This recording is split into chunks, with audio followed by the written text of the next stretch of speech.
Hello, and good afternoon, good morning. Thank you for joining us today for our webinar with MomentFeed. Mobile local marketing, proximity search optimization is the new norm. My name is Erica. I'm the Director of Marketing for the LSA, and I'll be your host for today's event.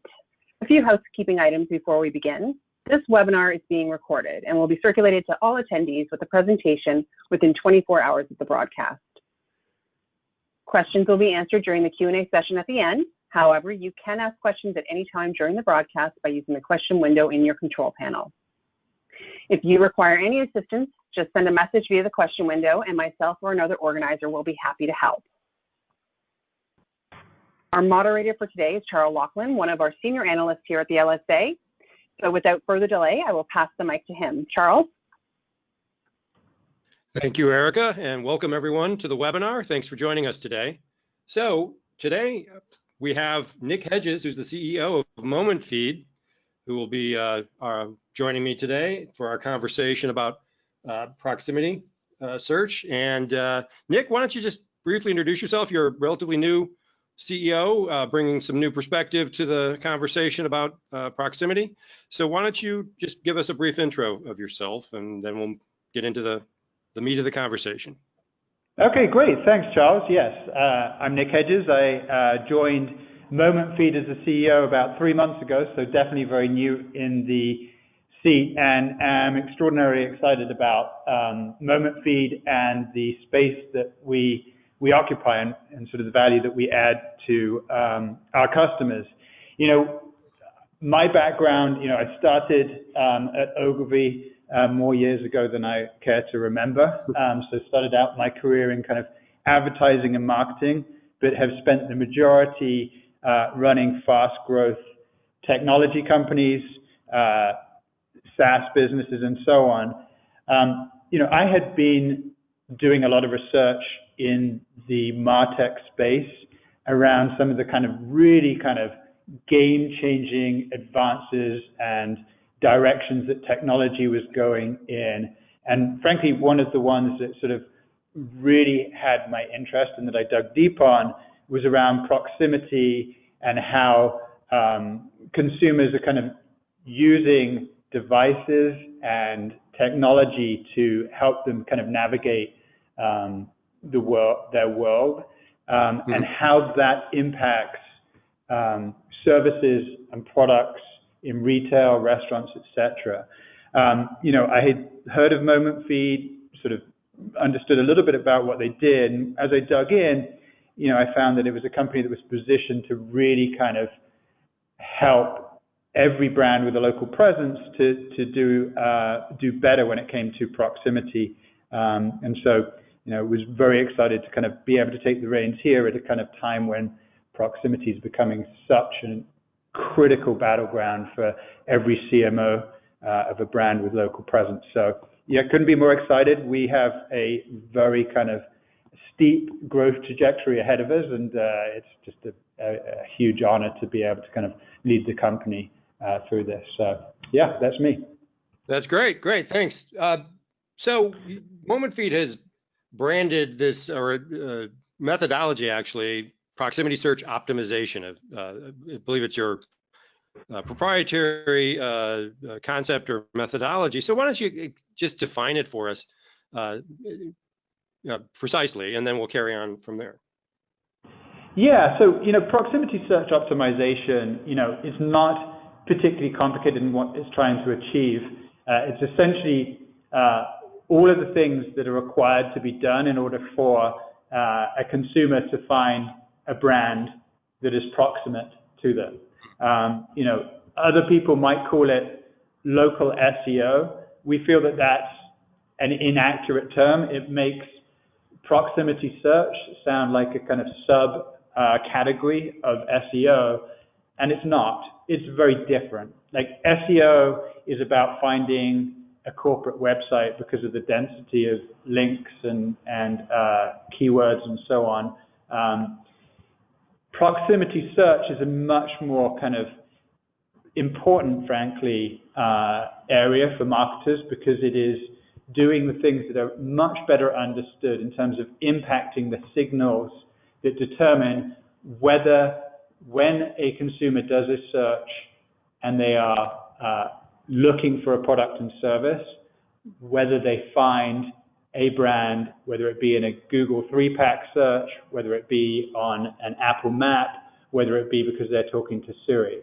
And the science is similar to SEO, but different. It's better understood, and the outcome is much more kind of immediate. You find a product or service that is proximate, that you're going to take action on right now and visit, versus SEO in general is about finding a corporate website where you continue to do more research and discovery. So we thought it was important to kind of draw a very clear line between the two areas. And so do you see those two as operating in parallel, in sort of, they both have their place, but they're different things? Or do you see proximity search optimization as a sort of it's not a replacement for local SEO, it's just something that's different from local SEO? Is that fair? I think the two are quite similar, actually. But I think that proximity search optimization is a better term for what people are trying to achieve with local SEO. And I think by terming it local SEO, it sort of invites comparisons and subcategorization to SEO. Okay, so you're just to be clear, you're putting out the idea that proximity search optimization is a better description for what people used to say as local SEO. Yeah, that's right. Okay, just to be clear. Okay, great. All right. So now that you've sort of given us a kind of level definition, let's kind of dig into this a little more. Sort of who needs to be concerned about proximity search optimization, and kind of let's dig into that a little further. Yeah, so I think it's any local business. So any business that has a local presence, this is really kind of the most critical aspect of marketing this business in order to drive action with consumers. The way that we look at this is, today there's really two trade-offs that consumers are making. The predominant one is around convenience. The other one is around experience. But really, for most products and services, we've become a highly convenience-driven economy. The internet has sort of trained us to have an insatiable appetite for immediacy. And so the built environment has this inherent advantage. Local stores, local services have this inherent advantage around proximity, where proximity delivers convenience. If I want a product right now, I need to find where I can get that product and go and visit a store. Or if I want to eat right now, I probably want to go and find a restaurant close by to me. If brick and mortar companies don't solve proximity search, so they're not found in a Google 3-pack or on a map navigation app, the alternative is that these products and services will become delivered in home. And that's really what kind of retailers, restaurants, and service providers are competing with. There are analogs for every product, restaurant, and service delivery that are available through internet applications. And so winning on proximity and satisfying the convenience drive of consumers is incredibly important. For the brands that don't solve this and don't get discovered based on proximity, they will lose to their competitors or they will lose to online applications. And so, we're obviously biased, but we feel that, solving for proximity search should be number one on every CMO's lists of investments and focus areas, because it's so critical. So is it your sense that, you think of brands, you think of organizations that are ahead of the curve in terms of knowing what drives their business. They have a lot of data to analyze. They hire very smart people. But are they fully caught up with this reality, or are they a little bit behind the curve in understanding just the importance of proximity and optimizing for it? Yeah, I think the answer is it's all over the map. We work with the biggest and most recognizable brands on the high street. Frankly, that's kind of where we started. We don't kind of overly advertise the brands that we work with, but it is a dizzying array of very well-known brands that frankly use us because they get a competitive advantage over their closest competitors, which is why they kind of like to sort of keep this secret. So, there are certainly big brands that are solving this and that we're helping solve this, and they fully understand that this is kind of top of the list. There are also big brands that are losing in this battle, and when you do, you can sort of discover some of those just by doing a unbranded search on your phone, and you'll find, wow, it's surprising. I'm looking in this particular category, and these gigantic brands that do a massive amount of top-tier advertising and have done for years don't appear in the 3-pack.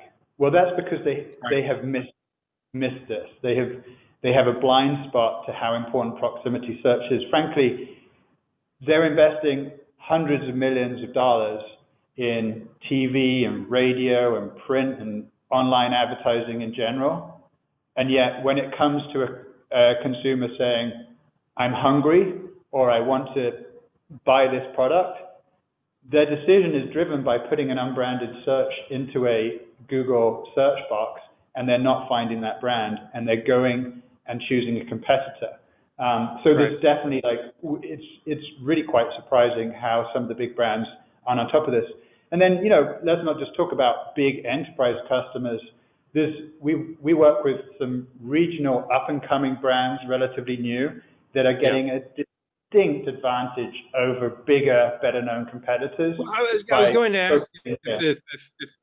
to ask if truly local business, even independent local businesses, have a default advantage in this. Yes. Yeah. I mean, it's interesting. I won't give too much away about our customers, but there's one particular category in food and beverage where we have the undisputed global market leader, a very, very famous brand.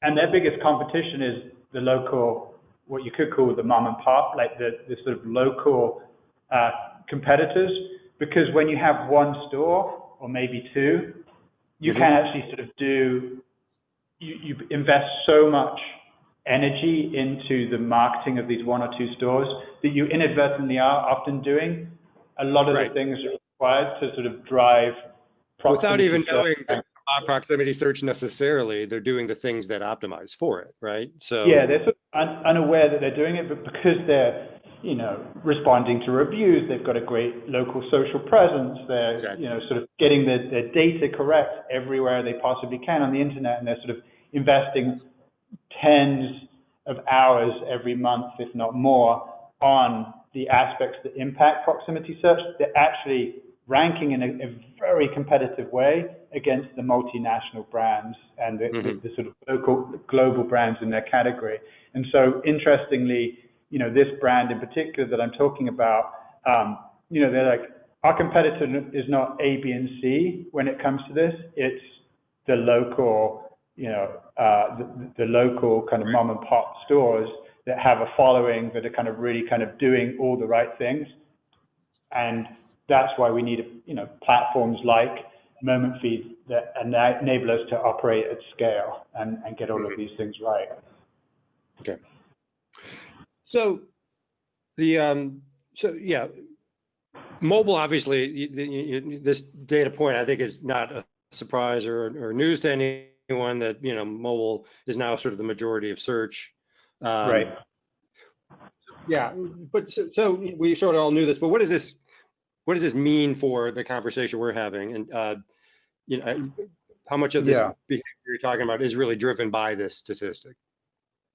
Yeah, I think sort of just, you're dead right. Like, there's no groundbreaking kind of discovery here that people are using mobile phones before they're using desktops, right? Like, we have, over the past 5 years become a very mobile first economy when it comes to how consumers navigate the kind of digital world. But what it means is that intent has changed quite a lot, whereas, your search activity as a consumer 5 years ago was driven by a sort of desktop dominated, I'm going to go and find corporate websites and do more research and sort of make decisions.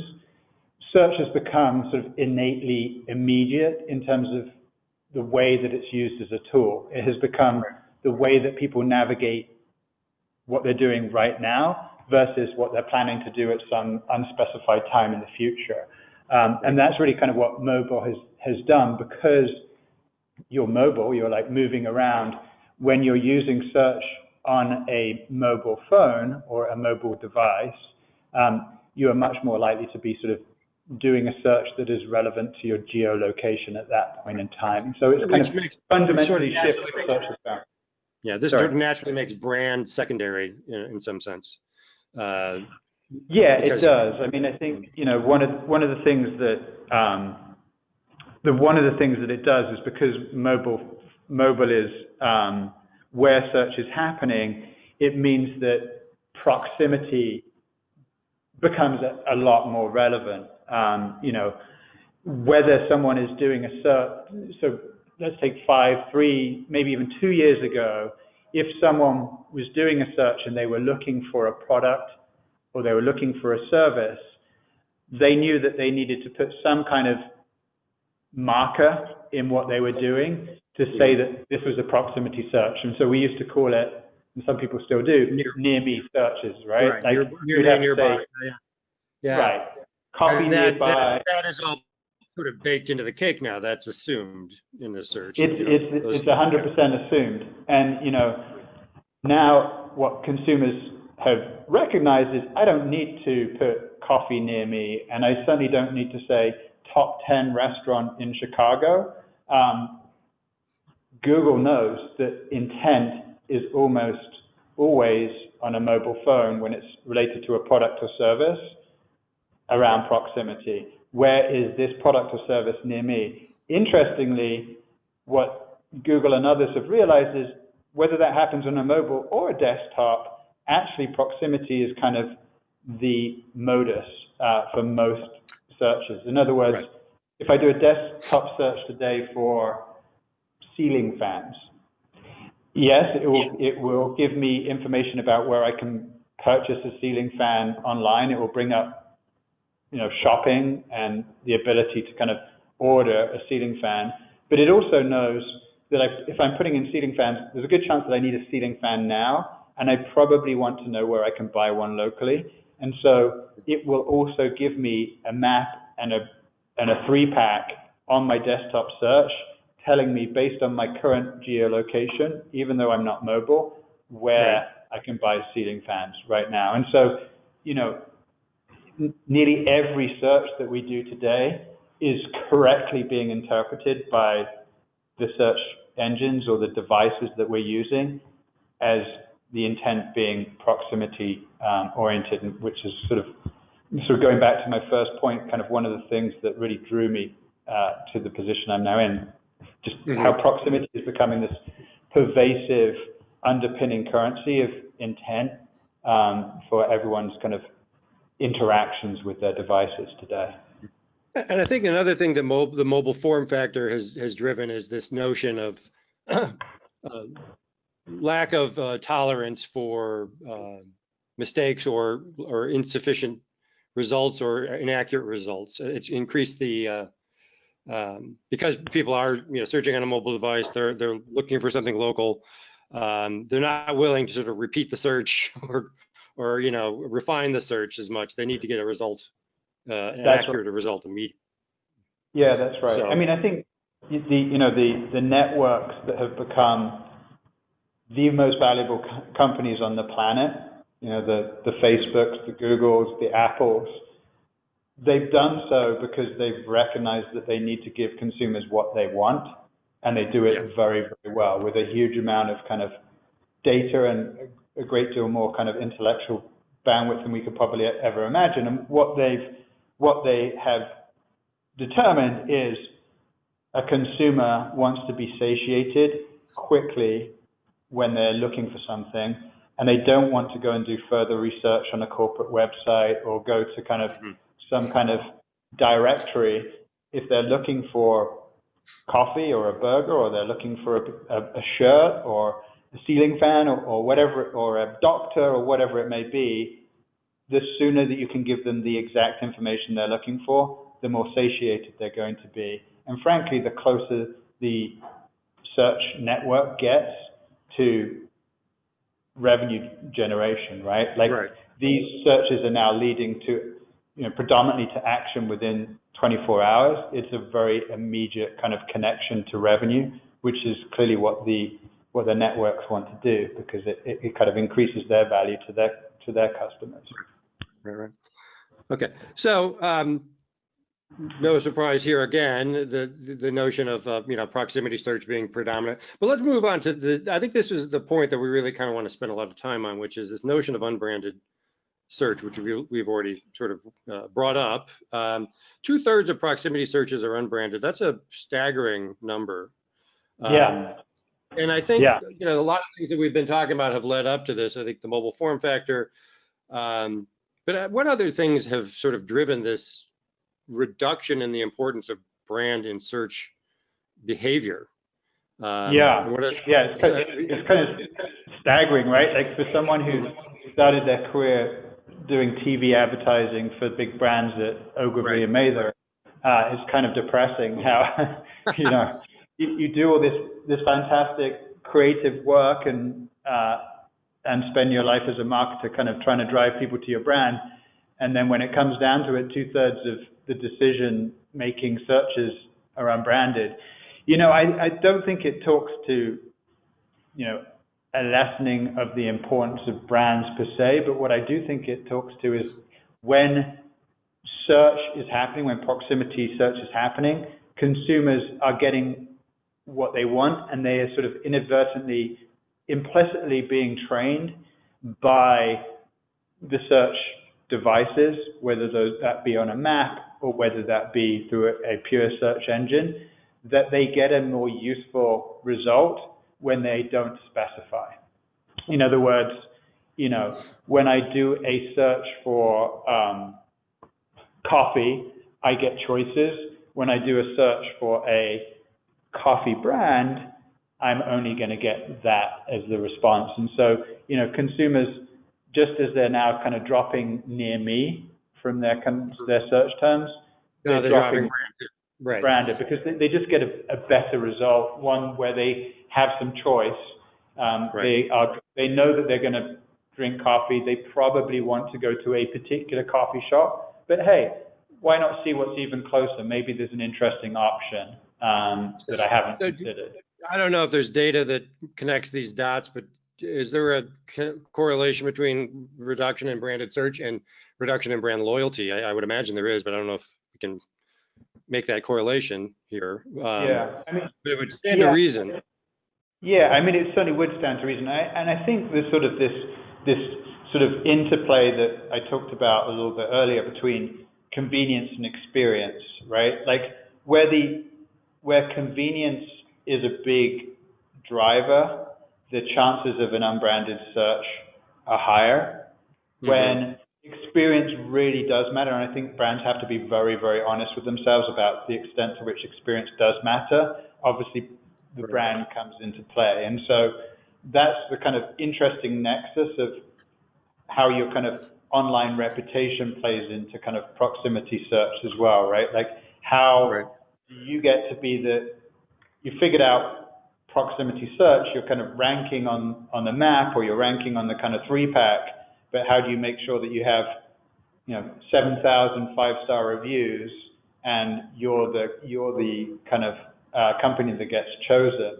And then if someone's choosing you because of that rating, how do you continue to keep their loyalty and make them associate a highly differentiated experience with that particular brand, so that the next time that consumer does fit your brand rather than doing an unbranded search. I think it's sort of an interesting proximity-based conundrum that brands need to deal with. Right.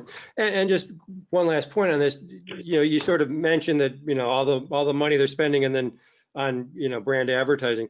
Is there still a reason for that brand advertising, or is there sort of this lag in how brands are spending their money that they're just catching up to the fact that really it should be all be poured into proximity? Is that fair, or is that brand spend still make sense? Yeah, I mean, I would advocate that, brand is like an incredibly important differentiator today, as it always has been. People always like to associate with a brand that has values that are in line with them, and I think sort of having a brand that stands for values and then that experience being consistent when a consumer consumes that brand are as important today as ever. And you see that in sort of the activities of just about every generation, however you look at it. So, I certainly wouldn't it would be kind of crazy to advocate, hey, all that brands need to do today is to kind of compete on the unbranded proximity search battleground and forget about all of the other kind of ABCs of marketing. But I do think that there is very, very significant peril for a brand that has built up they've had amazing brand stewardship. They have excellent marketing that is kind of mimicked with the experience that a consumer has, and then they just neglect proximity search. Right. Is such a missed opportunity and just a sort of classic way to kind of have your branded activities kind of significantly diluted. So I'd say that getting proximity search right is sort of a critical checkbox that every CMO and every marketer has to get right and has to optimize. The brand and the experience is sort of the differentiation on top that obviously is critical to kind of ongoing consumer loyalty and repeat business. Right. Fair enough. So, okay, we're here at the proximity search stack, which is, some of these are very familiar, GMB, citations, et cetera. There's a couple of these I think we want to drill in on a little bit. One is reviews. I mean, I think we talk a lot about reviews, but, I think it's still something that the importance of which is maybe still underappreciated. And then local social, I think I was really struck by the local social is 8%. I guess it stands to reason, but it still jumped out at me. The local social is 8%, brand social is 1%. So let's start with reviews and kind of focus on what does it take to get to fully optimize so your review piece is doing everything it needs to do for proximity. Yeah, so I think reviews is a sort of an area that I think most marketers think is important for their brand, but they don't think about it in the context of proximity search. For conversion, basically, yeah. I mean, I talk to some brands and they sort of see it as sort of a little bit of vanity and sort of a self-reinforcing kind of nicety to have a lot of reviews and to have good reviews, but they're not quite clear about kind of the economic value. Right. The economic value is pretty clear. If you have a lot of good reviews, and equally important, and I think this is a piece that a lot of people miss, that you are actively engaged as a brand with your reviewers, it will have a very significant impact on where you rank in proximity. And I don't think many people, I know that not many people know that because we have that conversation on an hourly basis with potential customers. But, reviews is something that all search devices and search engines look at. Some look at it more than others. For instance, Right. we're talking about Google proximity search here, and the evidence and the research that we have done suggests that it accounts for about 15% of your likelihood of being ranked in the top 3 on a Google proximity search. But if you look at things like Siri, if you don't have ratings and reviews and a star rating, Siri's not going to pick you. And so it has a different impact on different search services. But reviews is important because it really kind of is used as an indicator, and Google will kind of has gone on record and said this: if a brand is actively involved in responding to their reviews, whether they're negative or positive, it is an indicator that that brand is engaged with their consumers, and they use that as a signal to increase people's ranking on proximity searches. Another thing that's interesting about reviews is that having all 5-star reviews isn't necessarily your objective. It's having a lot of reviews, and it's okay to have a few negative ones, as long as the total score is good. But I think it's having an authentic mixture of reviews is also, maybe I'm not so much for search, but in terms of how consumers perceive them. I think, being solid 5-star is not necessarily the best. I think I've read some data that, the best numbers are sort of like in the mid-4 range, because it's, it's authentic, and it suggests that the reviews are for real. But anyway, the other one, the other piece of local social is what I'm really interested in, because this does seem to be getting back to where we were talking earlier about, do local businesses have that sort of baked in advantage for proximity search? And this is where I think that advantage probably shows up the most. Would you agree? Because someone with 1 shop or 2 shops, or 1 location or 2 locations, can really, as you said earlier, can invest that time in an authentic local social presence. Very difficult for brands to do at scale, right? That's right. It can be difficult without, obviously some kind of platform that helps you, like MomentFeed does. Very difficult for a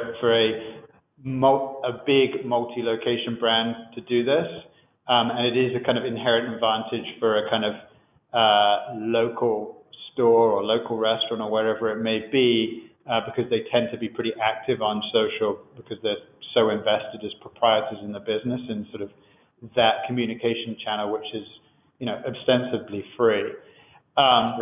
It is a really important channel for proximity, for frankly a couple of reasons. One, because your local page, your local Facebook page, and your local Instagram presence do have a significant impact on proximity search.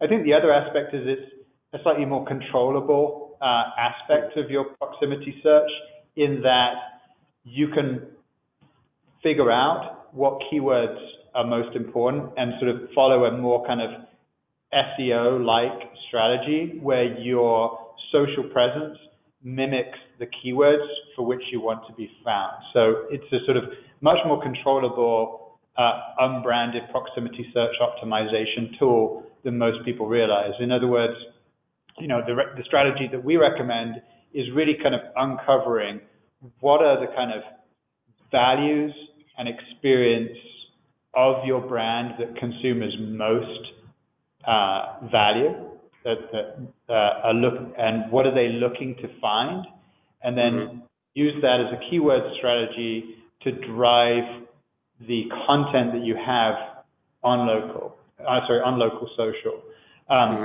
It's definitely a science and an art, because what you shouldn't do is sort of stuff your social postings with keywords and so on, because even more so than a kind of a website, the consumers of social, it's like kryptonite to them. Social has to come across as very authentic and very engaging, but it is an opportunity to sort of really get your kind of unbranded keywords out there in a way that most people don't think of. I think the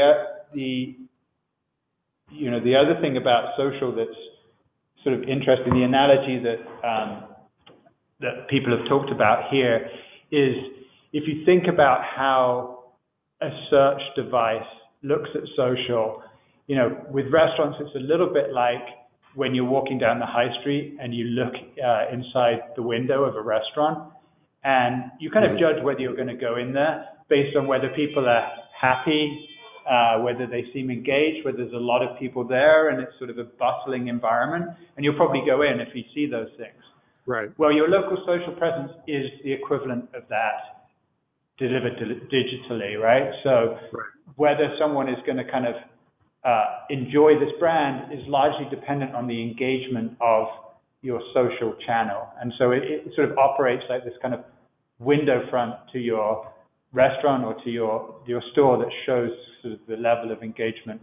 And the search engines have figured out that they should decipher that and use that as another kind of aspect of their recommendation for who is in the 3-pack or who is found on the map. Now, is user-generated content on local social a big factor sort of underneath the local social piece? I think I've seen some like photos that are posted being a big indicator of engagement. And that's right. And that sort of feedback, Absolutely. sort of walking by the window analogy you just gave as well. But yeah, it's sort of having the content posted by consumers is a big piece. Yeah, that's right. I mean, the more engaged consumers are with your local social presence, the better. And a key indicator is if someone's willing to post a photo, it is even more kind of valuable than posting words because it suggests that they're, really engaged. So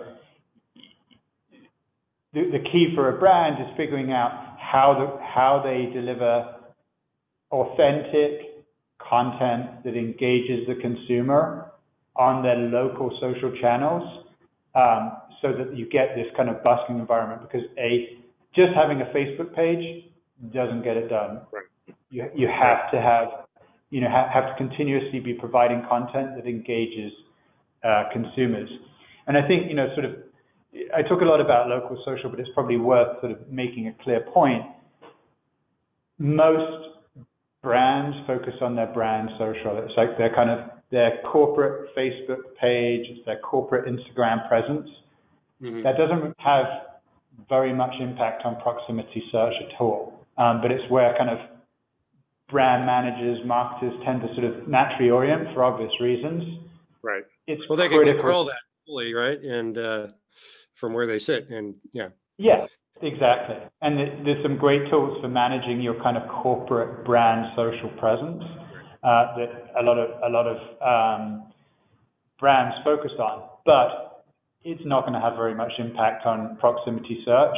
It's the local social pages that really kind of impact that. So I think that's sort of a key point that people miss sometimes. Okay, so why don't we? So an interesting, as we sort of talk about proximity search and its importance, it's kind of interesting to ask sort of where it goes. What's the next move, and where does proximity search in terms of devices? We're seeing a lot more, different places and different types of devices where people are conducting search or conducting commerce. So kind of talk about how proximity is going to factor into some of the behaviors that are beginning now and that will become much more commonplace in the future. Yeah, for sure. I mean, we're obviously biased because MomentFeed is proximity obsessed, but we have a strong point of view that proximity is becoming increasingly important, and the future is one in which nearly every interaction with a device will involve an element of proximity. It probably will become less kind of term search and more just proximity in general as being kind of a key component. But what we mean by that is, for instance, search, as we call it today, is likely to become much more suggestive, proactive, and conversational. And you're already starting to see that with Siri and with Alexa and so on. An example will be, your phone or your device whether it's a phone or not, is going to talk to you, and it's going to understand a number of different data points about how you are situated, one of which is geolocation, to make recommendations to be proactive. So, an example of this is your phone saying, it looks like you're leaving work late, you must be hungry, because it's probably looked at your calendar and figured out that you haven't had a space to eat. Can I suggest a great new Italian restaurant? It has a table free and it's on your way home. And so, that's an example of kind of technology using a number of data points that are accessible to it, including your geolocation, proximate restaurants, your preference for Italian food, the fact that perhaps a information source like OpenTable is telling you that there's a table free, and making a highly relevant suggestion to a consumer about what they may want to do. And we see that starting with things like Siri and Alexa, but we are strongly of the belief that that's going to become a more and more pervasive trend in the way that we interact with, the digital world. I think the other thing that we're going to see is that proximity is not just going to be confined to your mobile phone, but there's going to be proximity-based suggestions pretty much everywhere. So, an example of that would be, and in fact, my car does it today. My car, if I try and go on a long journey that is further than my battery will allow me to go, it will kind of direct me to a charging station. What a car may do in the future is it will say something like, your front right tire is getting flat. May I direct you to your closest fuel stop, your local gas station, so that you can fill up on air. And then, the other example is where devices or our kind of technological world will start to kind of help us make the trade-off that I was talking about right at the beginning of the conversation around the services and products that are proximate to us versus having the convenience of things delivered to our home. So, an example of that, and I've seen demonstrations that are sort of similar to this, is your refrigerator saying, you're out of milk for breakfast tomorrow, do you want to pick some up from Gelson's, which the device or the fridge knows that is proximate to your current location. They have organic soy milk in stock, or I can have it delivered by Postmates to you this evening, and it will cost $5.99. So, there's going to be this kind of accelerating battle between the convenience of proximity versus the convenience of in-home. That it isn't just going to be about proactive search that's going to kind of open that up to us. It's going to be our devices everywhere kind of prompting us to kind of make that trade-off and helping us navigate what is better for me, proximity or having this delivered in home. So I think it's a sort of fascinating area that is really sort of, I wouldn't call it as an inception, it's at a kind of fairly advanced stage, but it's going to be an accelerating trend in the way that we interact with the digital world. Okay, that's great. So yeah, so the one question I had, and we haven't really talked, we've only talked a little bit about voice. But voice search obviously is growing dramatically in terms of the way people choose, where to buy products and services, and voice and proximity are very connected. So how do you think about voice in the context of this conversation? Yeah, I think voice, the underlying kind of algorithms that drive voice are identical to the ones that drive search. It's just that, the form factor is clearly very different, and therefore the need to be ranked number one is extraordinarily important for voice. In other words, in most voice search types of application, there's going to be one recommendation that is made when you ask for something, and therefore you need to win. Not only be in the 3-pack, you need to win. However, the voice search algorithms, as I say, are similar and in some cases identical to the ones that are driving the search results on your mobile phone when you do a text search. So it's very similar in terms of what you need to do, despite the form that consumers receive it in being different. I think where things are going, so voice is going to be more important in terms of form, because devices are going to kind of interact with us like humans, and obviously humans like to communicate via voice and have a conversation, and that's what kind of devices are going to be doing with us. And when you say to someone, hey, what's the best Italian restaurant around here, a natural conversation doesn't usually involve, well, let me tell you the top 3. It normally involves, oh, the best one is whatever it may be, and it's just around the corner. I had a great meal there last week. And so it puts a finer point on being top versus being 1 of 3 or 1 of 10, as it used to be when desktop SEO was kind of the most important thing. Yeah, so essentially, proximity optimization and voice optimization is more or less the same. Pretty similar practices. Yeah.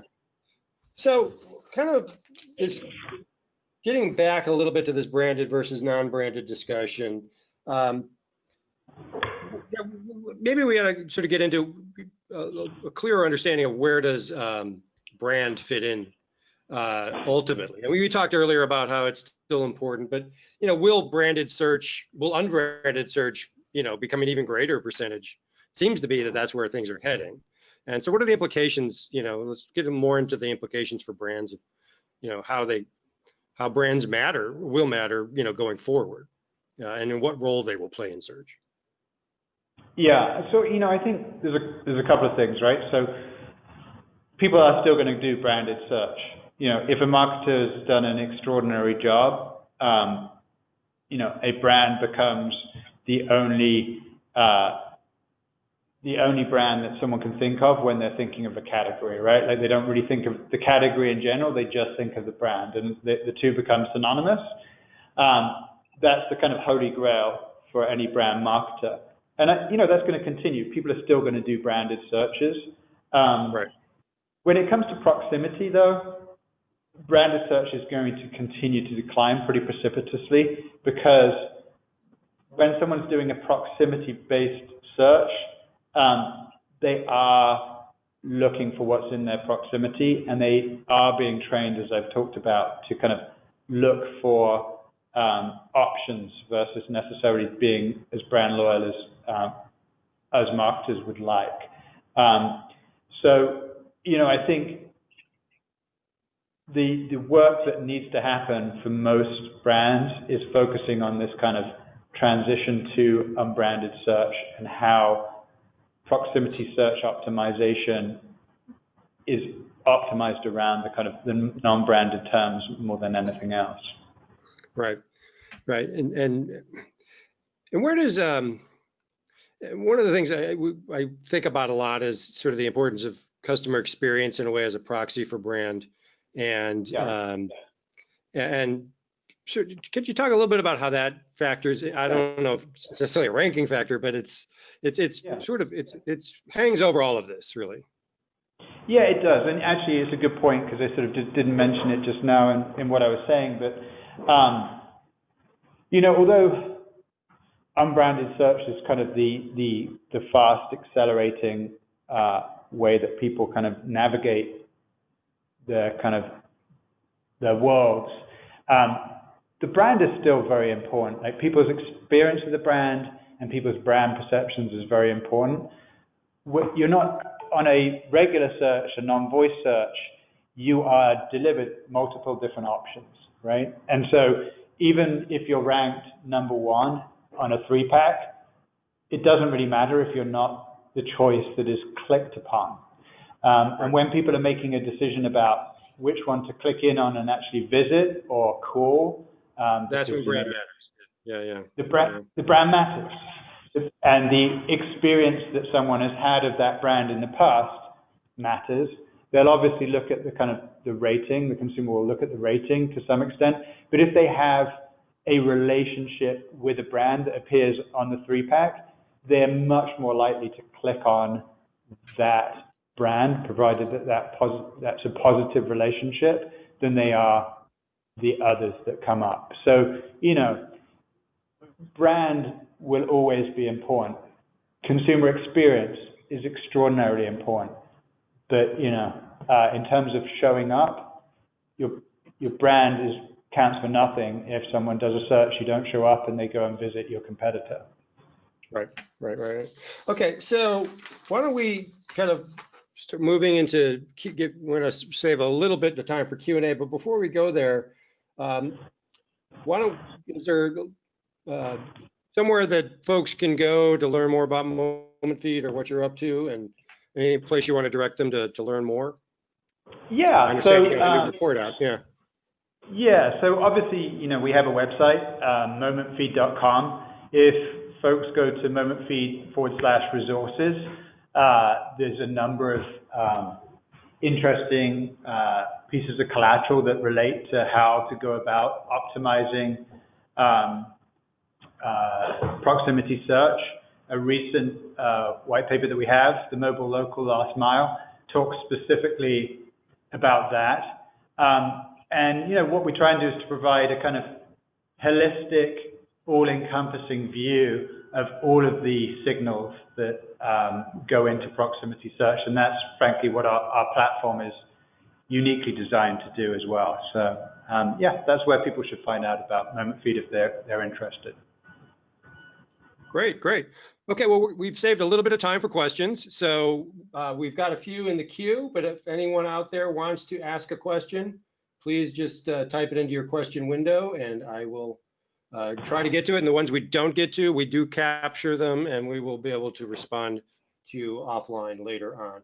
So we did have one earlier on while we were talking about local social versus brand social, asking for just a little clarification. Maybe that question's already been answered for this person, but I'll ask it just in case. Basically, some clarification: is local social the public mentioning your business? I think that's an interesting distinction, but I think that's part of it, right?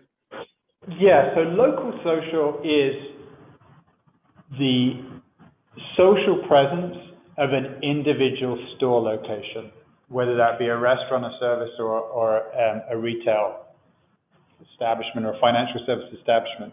But it is, so if you take Facebook as example, it is the Facebook page for an individual location. That's what local social is about. And when it comes to Instagram, it is your Instagram presence that is specific to a particular location. So, if I am a consumer who goes to a particular location of Home Depot, let's use that as an example, it is the local Home Depot page on Facebook or the local Home Depot presence on Instagram that I interact with as a consumer, because it's that particular location that I have a relationship with versus the corporate Facebook page or the corporate sort of Instagram presence. So that's the difference. And, it is quite confusing to most people because they seem so similar, but the impact that they have, as we've been talking about on proximity search, is quite astoundingly different. Right. Okay, another question. How would you rate the importance of posting on a regular basis on GMB, Google My Business? I think it's very important. I think certainly for Google search rankings, GMB is kind of the most critical factor in terms of the accuracy of the information, the quantity of information, and the interactions that consumers have with your GMB listing. Is very important. So the more proactive that you can be as a brand owner with every single one of your GMB listings, the better, because it is sort of the critical factor. And, let's call it what it is. Google is by far the predominant place where people find brands from a proximity basis. So getting GMB right for every location and getting engaged and posting and responding is very, very important. But is posting frequently that important, or is it more just having the information complete and accurate and up to date? So number one is getting the data complete, accurate, and fulsome in terms of as much information as possible, like in terms of the amenities and, if it's a restaurant, like menu items and so on. But then beyond that, yes, it is the volume as well of interactions that matter. Okay, got another good one here. What are the categories of goods and services that are most proximity sensitive? Yeah, so that's a very good question. I mean, any company, any brand that has a local presence is highly proximity sensitive. So, and the more kind of convenience driven a particular product or service, the more it's susceptible to unbranded proximity search. So frankly, it covers all of the restaurant category. It covers any service that you consume that in location. It covers food and beverage. I mean, it really is a very broad swathe of categories that we cover. And you sort of see it in MomentFeed's customer base. There is no particular vertical focus that you can pinpoint. It is so relevant to so many different verticals. Because B2B as well? Sorry, say that again? I'm sorry. B2B as well as B2C? Business to business? Yeah, I think it is relevant to B2B. We do certainly have a few customers. I would say it's less relevant because the research that a business does when they're choosing a business tends to be broader and less convenience driven than for consumers. So, certainly I'd say, I don't have the exact statistics, but I'd say 98% of our customers who are obviously focused on proximity search are B2C. Okay. All right. Well, I think that's about all the time we have, and that's we have a few other questions, but we want to wrap it up, and we'll certainly take these questions offline and get a thoughtful response back to you as soon as possible. And but thank you, Nick. This was a great conversation. Enjoyed it. Thanks everyone for joining us. I want to turn it back to Erica for a couple final notes. Excellent. Thanks, Charles. And thank you, MomentFeed and Nick, for bringing us some great content. Just wanted to give you a little more information on the LSA. You can view this webinar and our past webinars by visiting our website, thelsa.org, and navigating to Insights Webinar. We do host a number of conferences throughout the year. We have Locology Place coming up in 2 weeks. We still have a few seats available, but very few. So if you're interested in joining us at Facebook's new Austin headquarters to talk about multi-location marketing and proximity marketing, now's your chance. We also have registration now open for our regular annual conference, LSA 2020, which is going to be taking place in San Antonio. This coming March. The early bird is open. Now you can save $200 off of your registration until the end of the year. Thank you everyone for joining us, and have a great day.